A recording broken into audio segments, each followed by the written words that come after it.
Shambhu border ਤੇ ਫਰਵਰੀ ਤੋਂ ਡਟੇ ਹੋਏ ਕਿਸਾਨਾਂ ਨੇ ਦਿੱਲੀ ਕੂਚ ਦਾ ਐਲਾਨ ਕਰ ਦਿੱਤਾ ਹੈ।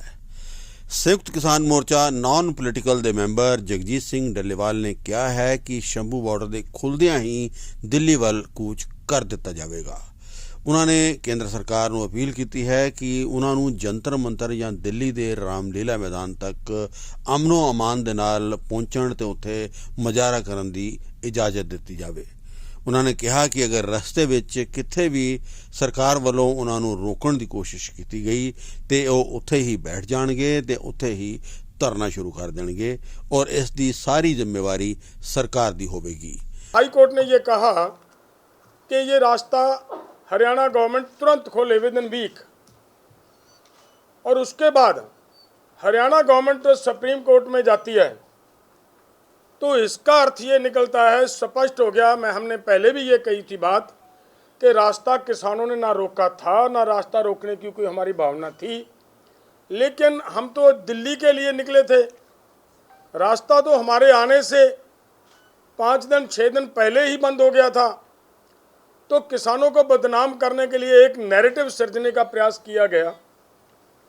तो अब हमारे सभी भाइयों को, और ख़ास तौर पर मैं ये कहूँगा व्यापारी भाइयों को, वैसे उनको समझ भी आ रही है, आने लगी है, उनको सबको मिलकर हरियाणा गवर्नमेंट के ऊपर दबाव बनाना चाहिए कि वो रास्ता खोलें और हम अपना प्रोटेस्ट करने का जो हमारा दिल्ली का प्रोग्राम है वो कर पाएँ। ये हमारा फैसला है कि जब भी रास्ता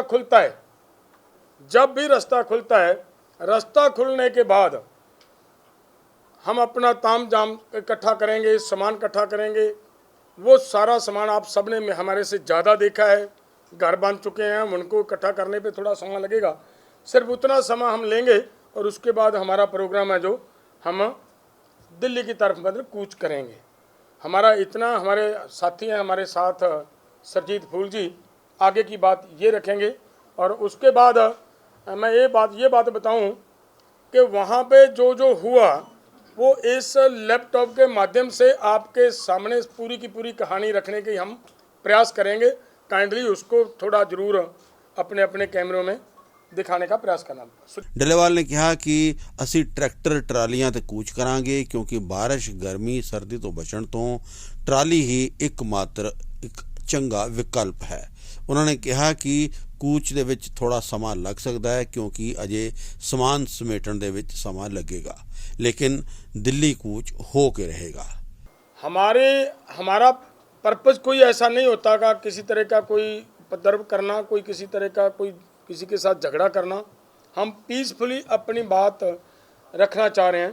हम दिल्ली पिछली बार भी गए, जो भी बात कही है तेजवीर जी ने कि उन्होंने कहा कि ये वहाँ पे लॉ एंड ऑर्डर की समस्या होगी। पिछली बार भी देखा है, रास्ते में जाते कहीं पे भी किसानों ने कुछ किया, आते हुए कहीं पे भी किसानों ने कुछ किया, और 13 महीने वहाँ पे बैठे रहे। कहीं पे भी किसानों ने किसी एक भी नागरिक को, किसी एक भी व्यक्ति को किसी तरह की तकलीफ़ देने का प्रयास नहीं किया। और जो आपने बात कही कि ट्रैक्टर है जो हमारे, देखिए जब सर्दी होती है तब भी व्यक्ति को छत चाहिए, जब बरसात होती है तब भी व्यक्ति को छत चाहिए, जब इतनी गर्मी होती है तब भी व्यक्ति को एक छत चाहिए। वो हमारे पास वहाँ पे और तो कुछ व्यवस्था नहीं है, केवल एक ट्रॉली है, और ट्रॉली के माध्यम से ही हम ये बच सकते हैं। और वो हमारा घर है और हमारा वहाँ पे कोई वो तोप नहीं है कि हम हमारा वहाँ ले जाने की वो ज़रूरत है। वो घर ले जाना है तो वो ले जाना पड़ेगा, वो हमारी मजबूरी है।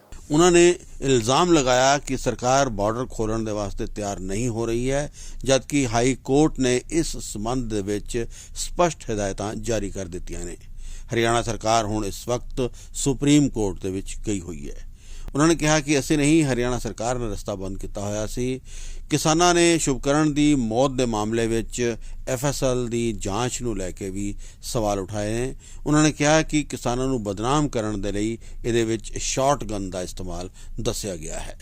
डल्लेवाल ने कहा कि बुधवार नूं उन्हां दी SP ऑफिस का घेराव करन दी तैयारी है। बुधवार सवेरे सारे किसान अनाज मंडी दे विच इकट्ठा होणगे तो उस तो बाद अंबाला दे SP ऑफिस वल कूच करनगे। उन्होंने 15 अगस्त ਨੂੰ ट्रैक्टर मार्च ਕੱਢਣ ਦਾ भी ऐलान किया है।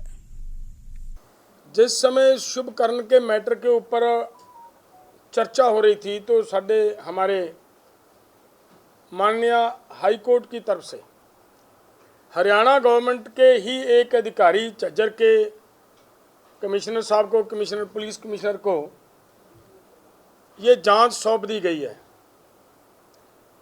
ये बहुत अन्यायपूर्वक बात हो रही नज़र आ रही है हमारे साथ, क्योंकि जिस समय Punjab and Haryana high court की तरफ से एक रिटायर जज की अगुवाई में एक कमीशन बनाया गया था, उस समय हरियाणा गवर्नमेंट सुप्रीम कोर्ट गई है। वहाँ जाकर उन्होंने जो बात कही है वो बड़ी समझने वाली है। वहाँ पे ये कहा है कि इस जांच को रोका जाए, अगर ऐसी जांच होगी तो फिर पुलिस का जो मनोबल है वो गिरेगा।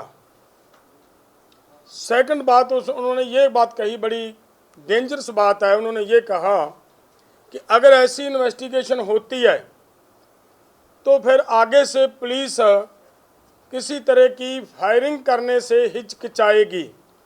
इसका मतलब क्लियर हो गया कि फायरिंग भी उन्होंने की, हमारे किसान जख्मी किए, हमारा एक किसान शहीद किया, लेकिन उसकी इन्वेस्टिगेशन भी ना हो पाए ठीक ढंग से, उसके लिए वहाँ तक गए। इसका मतलब क्लियर है कि अपने अधिकारियों के ऊपर शेल्टर करने का पूरा प्रयास किया, शेल्टर देने का हरियाणा गवर्नमेंट की तरफ से। अगर ऐसा है तो फिर उसी हरियाणा गवर्नमेंट के किसी अधिकारी को इन्वेस्टिगेशन देना, तो ये समझ में नहीं आ रहा कि कैसे हो रहा है। वहाँ से इंसाफ मिलने की उम्मीद नहीं बचती हमारे लोगों को। हमारी अपील है, हमारा निवेदन है कि माननीय हाई कोर्ट इस बात के ऊपर पुनः विचार करें। उन लोगों को वो इन्वेस्टिगेशन देना उचित नहीं है, जो हमारा मानना है।